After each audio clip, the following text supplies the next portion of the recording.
Hi, I'm Diana. A week ago, I buried my mother and watched my sister inherit 3 oceanfront villas while I was handed nothing but an old painting. I told myself it was just a thing until I got home, and my husband slapped me so hard I tasted blood, called me trash, and smashed the only piece of her I had left. That's when I saw it. A small, hidden key inside the cracked frame. My mother's last secret. Before we dive in, tell me, what time are you listening to this, and where from? Drop a comment below. Because what that key opened changed everything. Would you want to know what your mother kept hidden from everyone? The funeral felt like it belonged to someone else. My mother's life was being measured out in polite eulogies and delicate flowers, yet I felt like a guest at my own family's gathering. The Charleston air was heavy, and the murmurs of the mourners stung worse than the heat. I stood by the casket, my hands clasped tightly, watching Ellery glide through the room like she'd been born for this. People hugged her longer, whispered softer to her. I heard them. She's so lucky, inheriting those villas. At least something good came from this. Lucky. That word cut me open. Ellery was always the favorite.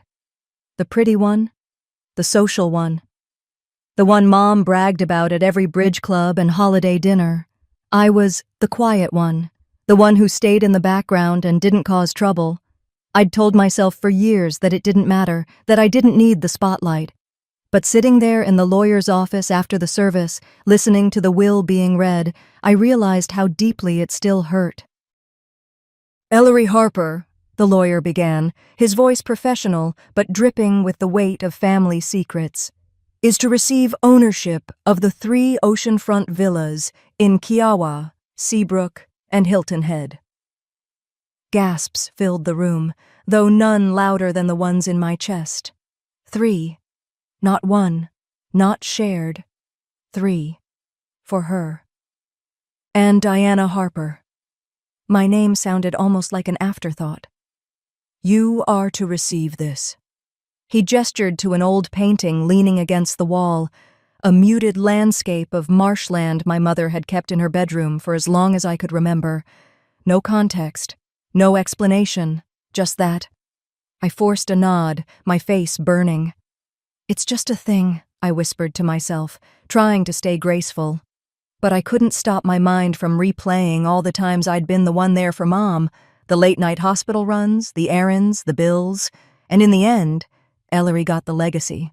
I got a dusty painting. By the time I drove home, the afternoon sun was low, casting long shadows over the Charleston streets. My fingers ached from gripping the steering wheel, the painting in the back seat feeling heavier than it should. It wasn't just paint and canvas, it was a reminder of where I stood in this family. At the bottom. I opened the door to my house, clutching the painting like it might anchor me. Corbin was in the kitchen, his arms crossed, eyes sharp. He didn't even ask how I was doing. So, he said, smirking, your sister got everything, huh? Figures. And you? You're still empty-handed. His words dripped with something worse than anger. Contempt. Corbin, please, I started, my voice barely above a whisper. It was Mom's choice. Don't defend her. He stepped closer, his voice rising. You've always been pathetic, Diana. A burden. You think I don't see how useless you are? Even your own mother knew it. His words hit harder than I thought possible. Before I could breathe, his hand cracked across my face. The metallic taste of blood spread in my mouth. I froze. I'd never seen him like this, not with this much venom. You and that trash painting deserve each other, he spat. Get out! And with one swift motion, he grabbed the frame from my hands and smashed it to the floor. Wood splintered, the glass shattering across the hardwood. I fell to my knees, sobbing as I gathered the pieces like I could somehow undo what had just happened. My fingers traced the jagged edges when I heard it, a faint metallic clink. Something had fallen out of the cracked frame. I pushed the shards aside and saw it. A small brass key hidden deep within the backing. I picked it up with trembling hands, staring at it through blurred tears. My mother had never been careless. Nothing she did was by accident. I clutched it tightly, my heart pounding. "What were you trying to tell me, Mom?" I whispered. Was this her last gift or her final test? And for the first time since she died, I felt her hand guiding me. I sat there on the floor for what felt like hours, my legs tucked under me, the shards of glass from the frame glinting in the low light. The key was warm against my palm, as if it had been waiting for me all this time. My house, once familiar, now felt like a foreign place. The walls seemed to echo with Corbin's last words, "You and that trash deserve each other." He had stormed out not long after smashing the painting, muttering about needing air, slamming the door so hard the windows rattled. The silence he left behind was crushing. I couldn't stand still, so I started gathering the larger pieces of the frame, more to distract myself than to clean up. That's when I saw it. Along the inner edge of the wooden backing, etched so lightly I almost missed it, was my mother's handwriting. Even after all these years, I'd recognize those looping letters anywhere. My breath caught. It wasn't just a signature. It was an address and a date. Carefully, I traced it with my fingertips, afraid that even touching it too roughly would erase her. "Not all gifts are wrapped in gold," she had told me once, in one of our last conversations. At the time, I thought she was trying to comfort me, to excuse why she'd never given me the big, flashy gestures she reserved for Ellery. But now, maybe she had meant this. The house was dark by the time I finished cleaning up, but my mind wouldn't settle. I sank onto the couch, staring at the key. Flashes of my childhood came back. Afternoons spent painting in the den while she worked on her watercolors, the quiet talks when she'd tell me that some things had to be kept safe because not everyone can be trusted. At the time, I thought she meant Ellery, or maybe Dad, back when he was still alive. But what if it was bigger than that? What if she'd been hiding something all along? Sleep didn't come easy that night. I kept rolling the key between my fingers, feeling the weight of every unanswered question pressing down on me. When the morning light finally crept in through the blinds, I knew I couldn't ignore this. Whatever that address meant, whatever my mother had hidden, I had to find out. I covered the bruise on my cheek with concealer, though it didn't do much. I didn't want to think about Corbin, about how quickly his mask had slipped the night before. My hands shook as I buttoned my cardigan, but I forced myself to look in the mirror.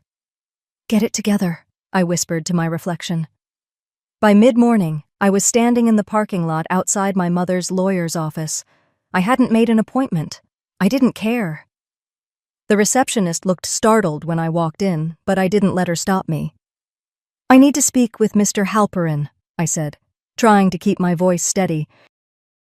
When he finally came out, he had that same overly smooth expression from the will reading, the kind people use when they're trying not to say too much. "Diana," he said, like I was an afterthought again. "Is everything all right?" "No," I replied, sharper than I intended. "You left something out." He blinked, his mask slipping for a split second. "I'm not sure what you mean." I stepped closer, lowering my voice. "Don't play with me. My mother left me a key. There was an inscription in the frame, an address, and I think you know exactly what it's for." He hesitated, adjusting his glasses. "Diana, some matters are sensitive. My mother is dead," I cut in. "And she wanted me to find this. If there's something else she left for me, you need to tell me, now." For a long moment, he said nothing. Then, with a sigh, he walked back to his office and gestured for me to follow. He rummaged through a drawer, pulling out a thin folder. "Your mother did set up a safe deposit box. It's in your name, but she instructed us not to mention it during the will reading." The words hit me like a slap. "Why?" "She didn't say." He slid a slip of paper across the desk. "This is the location. You'll need to bring identification. And the key. No one else can access it." I stared at the paper, my fingers trembling as I picked it up. A bank across town.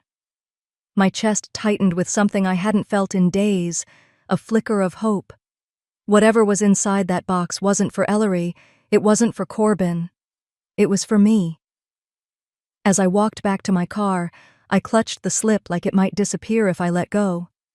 My mother had left me crumbs, but for the first time I felt like I was following a path she'd laid just for me. But when I arrived at the bank, I realized I wasn't the only one who knew about it. The automatic doors slid open with a soft hiss, and I stepped inside, clutching the slip of paper so tightly it had creases digging into my palm. The bank smelled faintly of disinfectant, that overly sterile scent that always reminded me of hospitals. The hum of the air conditioning was steady, unnervingly calm, in stark contrast to the pounding in my chest. It was late morning, but I felt like I'd already lived an entire day just trying to convince myself to come here. I walked toward the counter, rehearsing what I'd say when I asked for access to the safe deposit box. But before I could open my mouth, a voice sliced through the quiet. "Took you long enough." I froze. Every muscle in my body tensed. That voice. I'd know it anywhere. I turned slowly, already bracing myself. And there she was, Ellery, impeccably dressed in a tailored cream suit, her designer sunglasses perched on her head like a crown. She leaned casually against the wall, perfectly at ease, as if she'd been waiting for me. My throat tightened, and for a moment all I could think about was the funeral, how she'd floated through the crowd like she was the star of some tragic performance, tears perfectly timed for when the neighbors were looking. I remembered her whispering in my ear at the gravesite, her words seared into my memory. Some of us actually mattered to her. I clenched my jaw and forced myself to stand taller. "What are you doing here?" I asked, my voice sharper than I intended. She smirked. "Isn't it obvious? I'm here for the same reason you are." I blinked, trying to process her words. "You knew about the box?" Her smirk widened, like she'd been waiting for me to ask. "Of course I did. Mom told me about it before she passed. Honestly, I thought you'd never figure it out." 1,000 emotions flooded me all at once. Confusion, anger, humiliation. My mother had left me the key. Me. And yet, here was Ellery, acting like she had every right to be here, like this box was hers. I took a step closer, lowering my voice. "If she told you about it, then why wasn't it mentioned in the will?" Ellery shrugged, adjusting her pearl bracelet as though we were discussing something trivial. "Because Mom trusted me to handle it. She probably knew you'd make a mess of things if you were involved. Some things," she said, leaning in slightly, "aren't meant for everyone." Her words stung more than I wanted to admit. They always did. For as long as I could remember, she had weaponized her place in Mom's heart, turning it into a weapon against me. I wanted to scream, to tell her she was wrong, that Mom had trusted me enough to leave the key with me. But I could feel the bank manager's eyes on us from across the room, and I wasn't about to give Ellery the satisfaction of watching me lose control. Instead, I said evenly, "If she wanted you to have it, why didn't she leave it with you?" For a split second, something flickered across her face. Doubt? Annoyance? It was gone as quickly as it came. She told me what's inside was for me. That's all that matters. I swallowed hard, pushing back the words that wanted to claw their way out. If that's true, then why did she give me the key? The bank manager, a man in his 50s with kind eyes and a polite but detached tone, emerged from his office. "Ladies," he said, folding his hands, "I understand you're both here regarding Mrs. Albright's safe deposit box?" "Yes," Ellery answered before I could speak. He glanced between us, obviously sensing the tension. "We'll need to determine who will access the box first." Ellery leaned toward me, her voice a low whisper, meant just for me. "You can look if you want," she said, her tone dripping with false generosity. "But remember, everything in there. It was meant for me. I gripped the strap of my purse, steadying myself. I didn't respond. Because deep down, I knew this wasn't just about the box or its contents. This was about every year she'd stolen the spotlight, every time Mom made me feel like the background character in my own life. And yet, Mom hadn't given her the key. She'd given it to me. As I followed the manager toward the back, my heart pounded. Whatever was inside that cold metal box, it held the truth. And maybe, finally, an answer to everything my sister thought she already knew. The answer waited inside that cold metal box. But when it opened, my knees nearly gave out. The room felt too small. The kind of place where even breathing seemed to echo. I stood still for a moment, the key pinched between my fingers, staring at the narrow metal box as though it might breathe back at me. My palms were slick, and I had to wipe them against my skirt before I dared slide the key into the lock. It turned with a soft, deliberate click that sounded deafening in the silence. Ellery leaned against the wall with her arms crossed, trying to look bored, but I saw the tension in her jaw.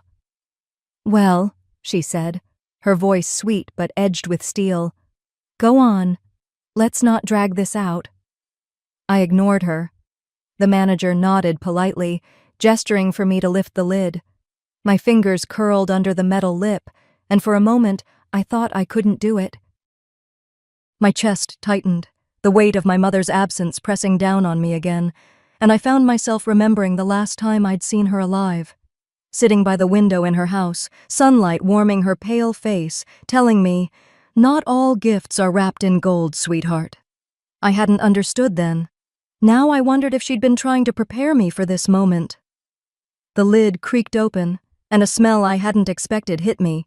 Old paper, the faint tang of leather, and something else I couldn't name. I swallowed hard, my eyes adjusting to the dim interior.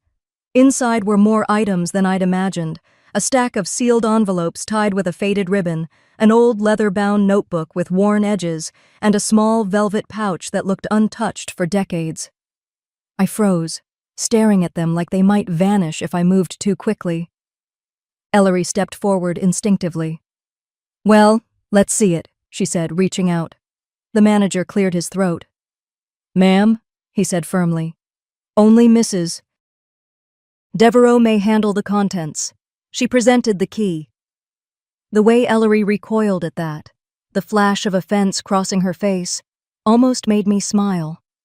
Almost. She stepped back, huffing dramatically, like she was the victim. "Fine," she muttered. "Just don't take all day." I reached for the envelopes first. The ribbon was fraying, but the paper beneath it was in perfect condition, each envelope sealed with wax. Some were labeled with dates, some with initials. They felt heavy in my hands, heavier than paper should. As I set them aside, my gaze caught on something buried beneath them. It was a single envelope, separate from the rest, with my name written across the front in my mother's familiar looping script. My heart skipped a beat. I picked it up slowly, running my thumb over the indentation of the ink. For a moment, I couldn't open it. It felt sacred, like this piece of her belonged only to me. "What is that?" Ellery demanded, taking a step closer. I didn't answer. I tore the envelope open carefully, my hands shaking, and unfolded the single sheet inside. My mother's handwriting stared back at me. "Diana, some truths must be faced in your own time. What you find here belongs to you, not them." Mom. That was all. No explanations, no instructions, just a sentence that felt like both a warning and a gift. I read it twice, then folded it back up and slipped it into my bag without a word. Ellery's voice cut through the quiet. "What did it say?" I met her eyes and said nothing. Her face twisted with irritation, like my silence offended her more than any insult could. "You can't keep me out of this," she snapped.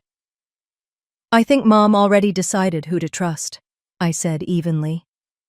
Her mouth opened, but before she could retort, I reached for the notebook. Its leather cover was cracked with age, and when I opened it, the first page stopped me cold. If anything happens to me, the one person I trust with this is Diana. The words blurred as my eyes stung. My mother had written that years ago. Her handwriting was darker, stronger than in the note. Ellery hovered closer, trying to peer over my shoulder, but I angled the book away from her. I flipped through a few pages, my fingers trembling. Dates, notes, names I didn't recognize. And then, suddenly, I did. A name I hadn't expected to ever see in her handwriting stared back at me. My stomach dropped and my knees nearly gave out. And then I saw the name. The one person I never expected to be written there. I don't remember leaving the bank. My feet carried me out, but my head was still in that small, airless room staring at my mother's words. I didn't even put the car in gear for a few minutes. I just sat there in the lot, gripping the notebook like it might explain everything if I held it tight enough.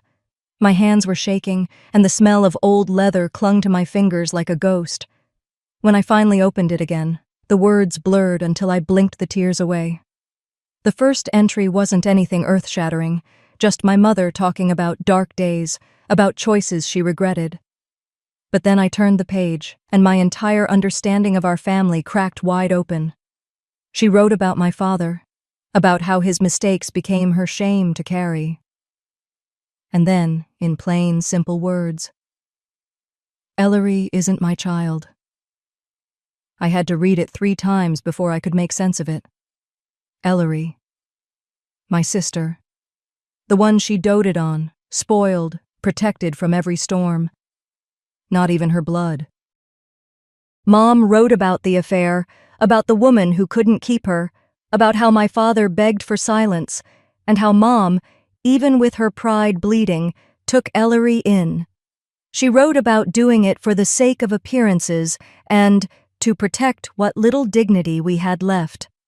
She admitted she never forgave my father, never really forgave herself either, and that her guilt shaped every choice she made after.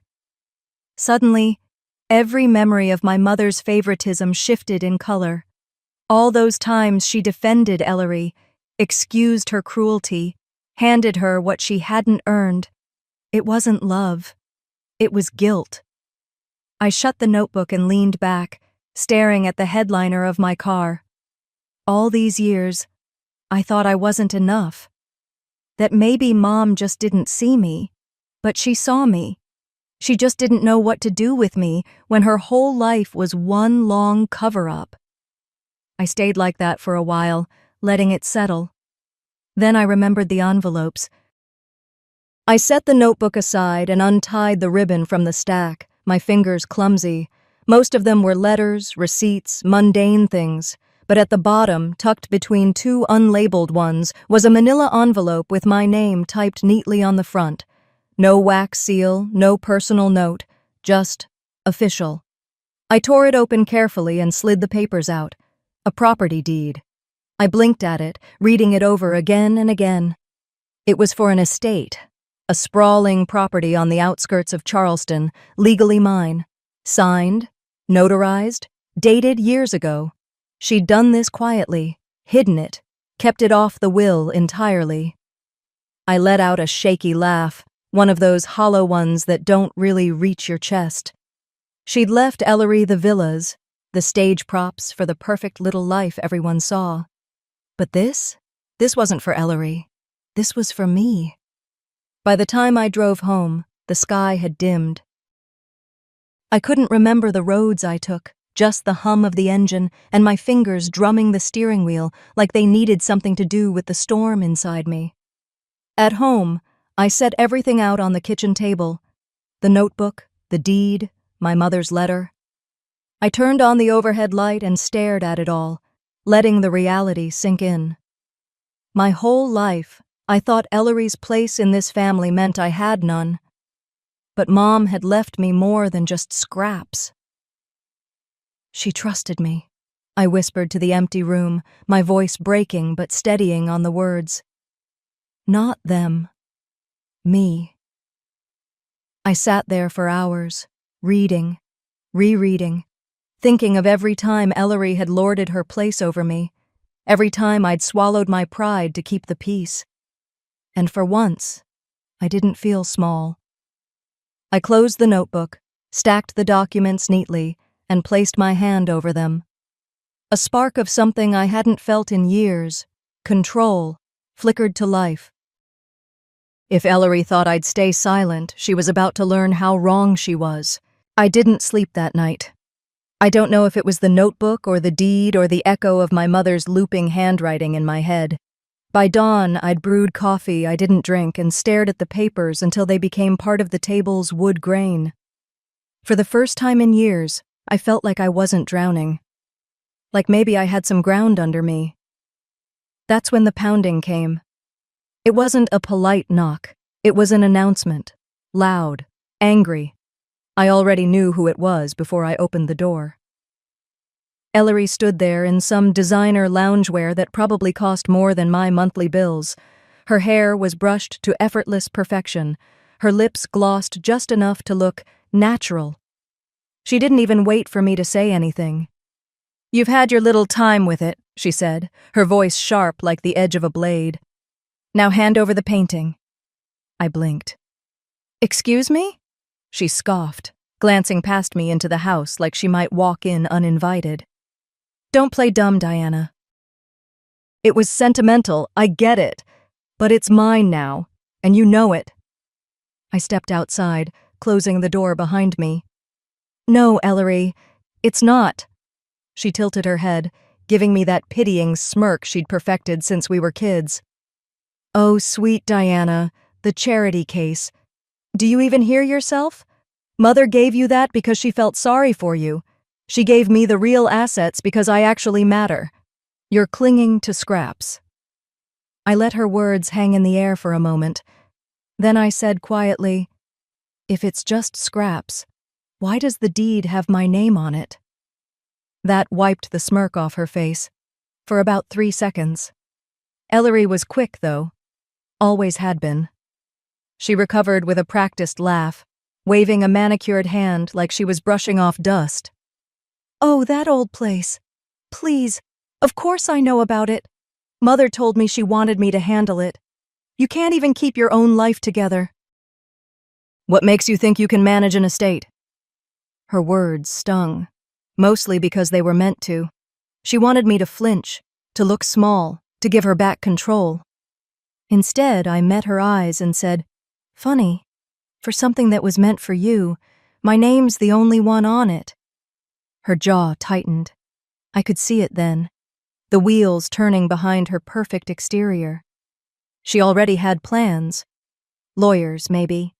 People ready to take over what she'd decided was hers. She hadn't come to ask. She'd come to intimidate me into folding. "Well," she said, smoothing her hair, "it's a good thing I'm here. Let's discuss how you're going to transfer that to me. It'll be cleaner that way." I leaned against the doorframe. "We're not discussing anything here. If you want to talk, we do it in public." Her eyebrows shot up. "Public?" "A cafe," I said simply. "Neutral ground? You want to negotiate? Fine. Let's negotiate like adults." She paused, then shrugged, like she'd already won. "Fine. Oh, but don't keep me waiting." By mid-morning, we were seated at a small corner table at a quiet cafe in Charleston. I'd picked the spot because the tables were far enough apart that no one would overhear us. Except for my phone, tucked beside my coffee cup, quietly recording every word. Ellery leaned back, sunglasses perched on her head, and launched into her monologue like she was giving a keynote speech. "The estate needs someone who knows how to maintain it.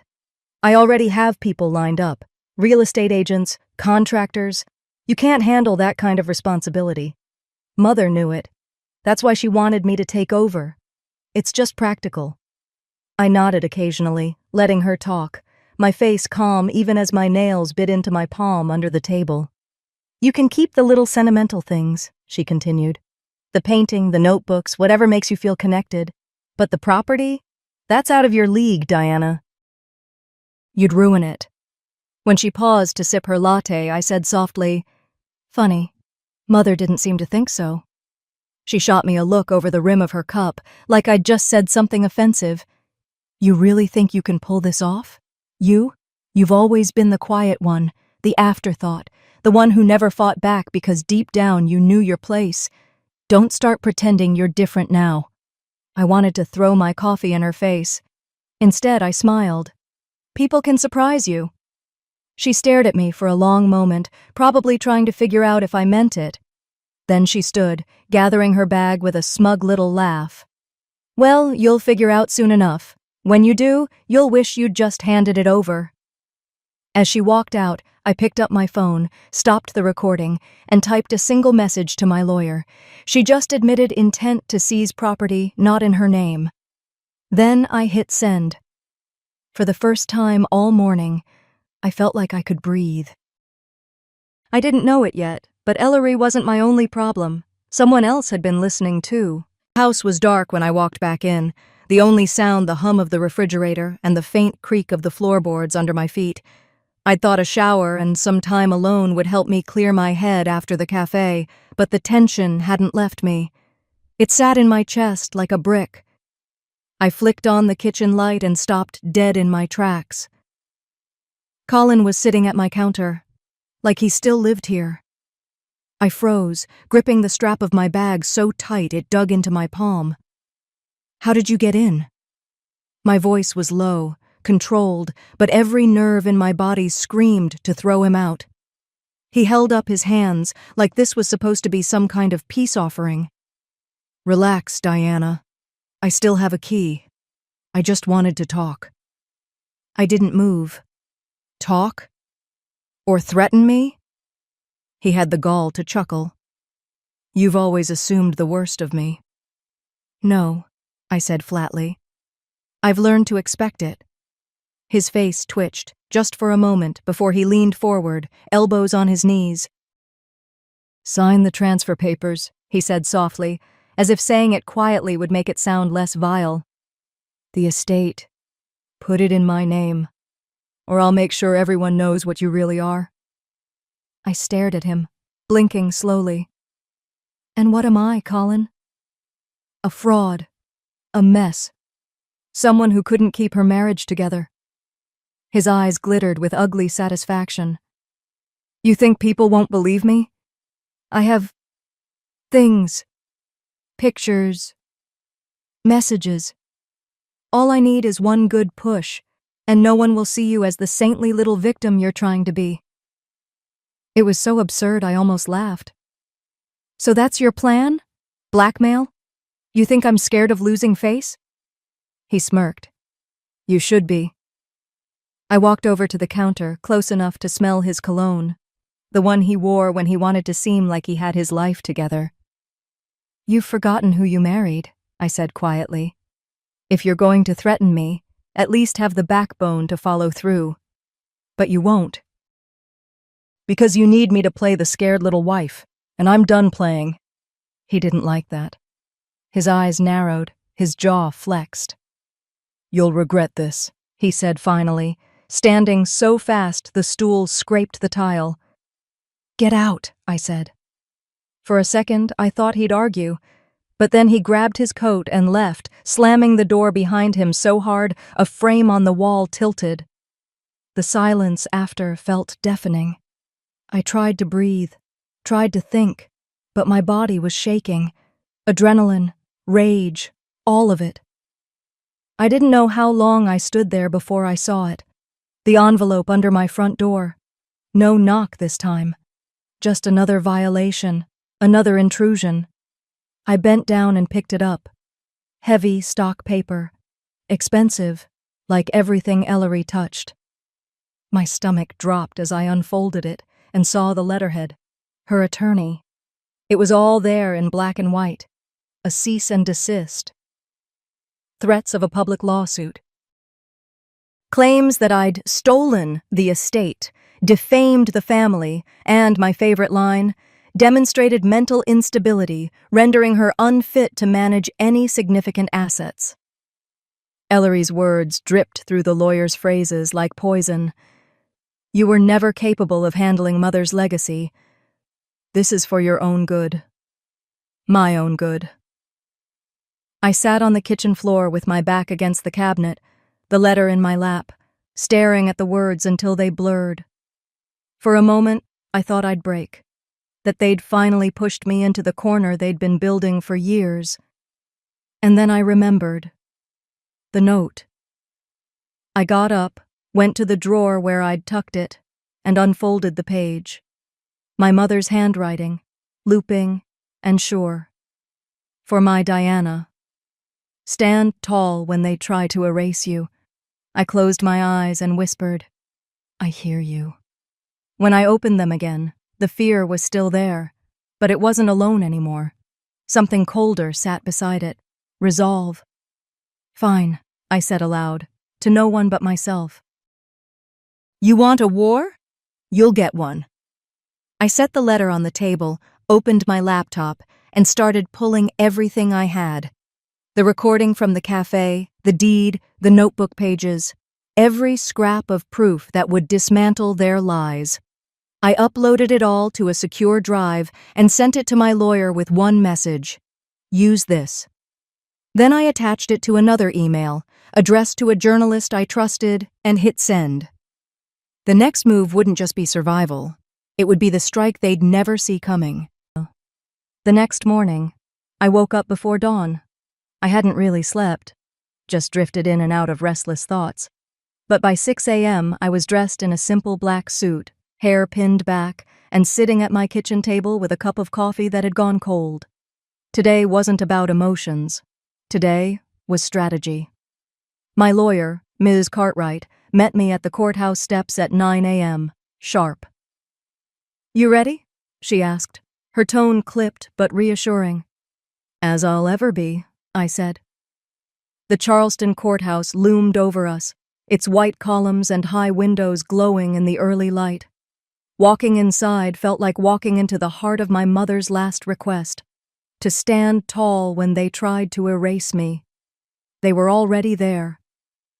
Ellery, in one of her pristine cream suits, hair in soft waves, playing the picture of a grieving daughter. And Colin, wearing the smug grin that had once convinced me he was charming. They didn't even glance my way as I walked in. To them, I was already beaten.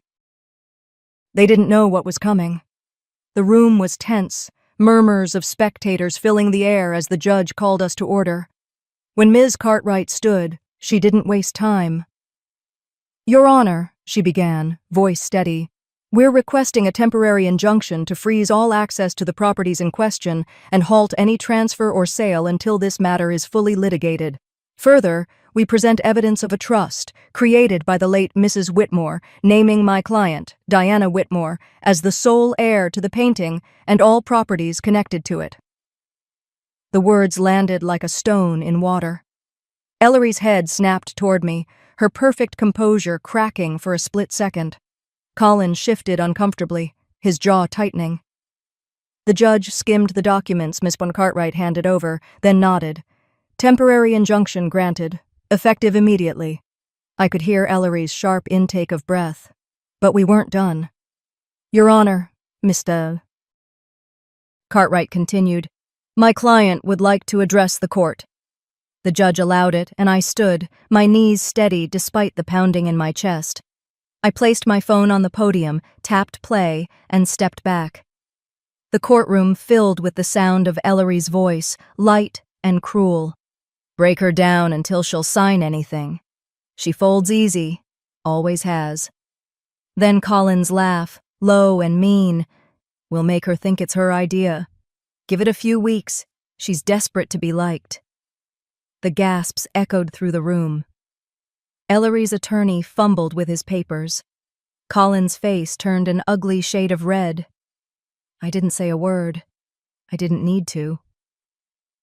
When the recording ended, I picked up my phone, slid it back into my pocket, and walked back to my seat. I didn't look at them. Let them sit in their own shame. The rest of the hearing blurred together, procedural talk, the judge's orders, but one thing stuck. I'd won today. By the time we left the courthouse, the sun was bright, and so were the flashing cameras. Ellery froze when she saw them, the cluster of reporters I'd tipped off. They swarmed us, their voices overlapping. "Miss Whitmore, did you manipulate your sister into signing over her inheritance? Mr. Whitmore, are you aware your conversations were recorded? Diana, can you confirm reports of domestic abuse in your marriage?" Ellery tried to keep her composure, raising her chin. "No comment," she said, but her voice wavered. Colin wasn't so restrained. He lunged toward me, grabbing my arm. I yanked it free. "Touch me again," I said coldly, "and you'll regret it." The cameras caught every word. Ellery's pathetic half-denial. "This is a misunderstanding," only made her look worse. They didn't know how to play this game when they weren't in control of the board. I stood on the courthouse steps, Ms. Cartwright beside me, microphones thrust in my face. I didn't give them a speech. I didn't need to. I simply said, "The truth will take care of itself," and walked away.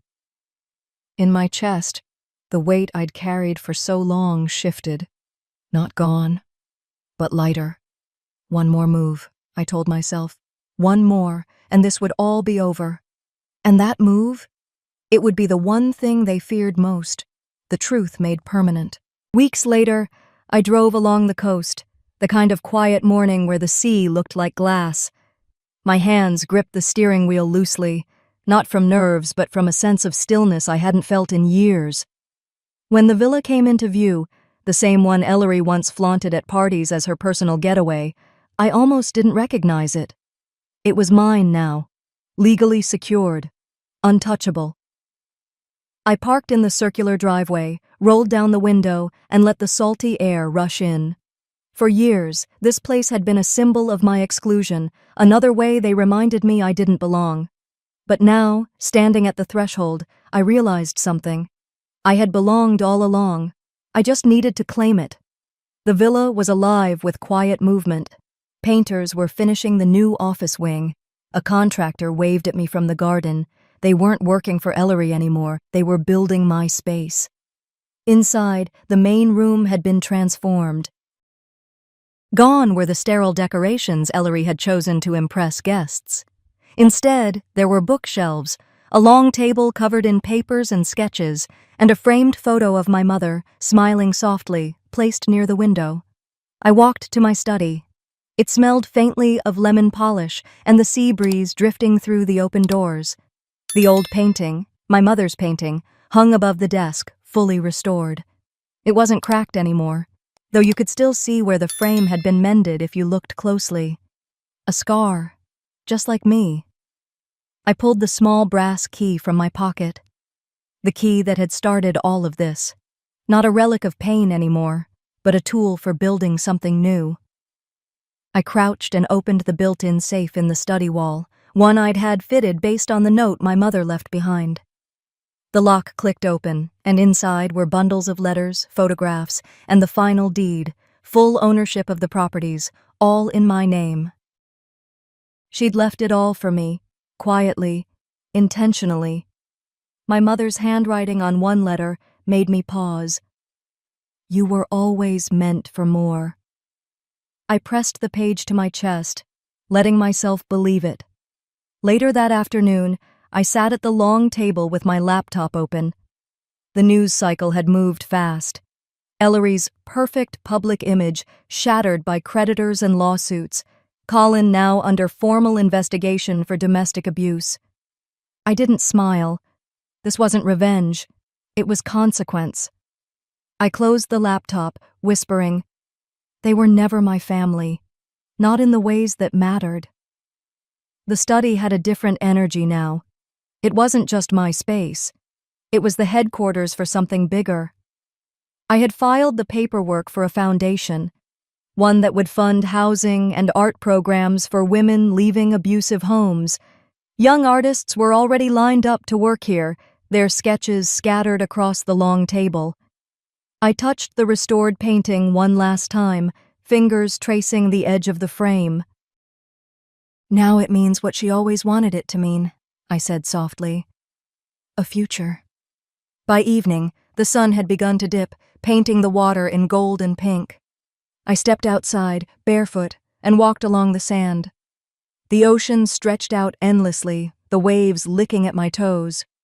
For once, I wasn't thinking about what Ellery had or what Colin had taken. I wasn't thinking about the girl who had begged for scraps of love from people incapable of giving it. Sometimes, the inheritance isn't the money or the homes. It's the courage to stop asking for a seat at their table and build your own. And for the first time in my life, I wasn't looking back.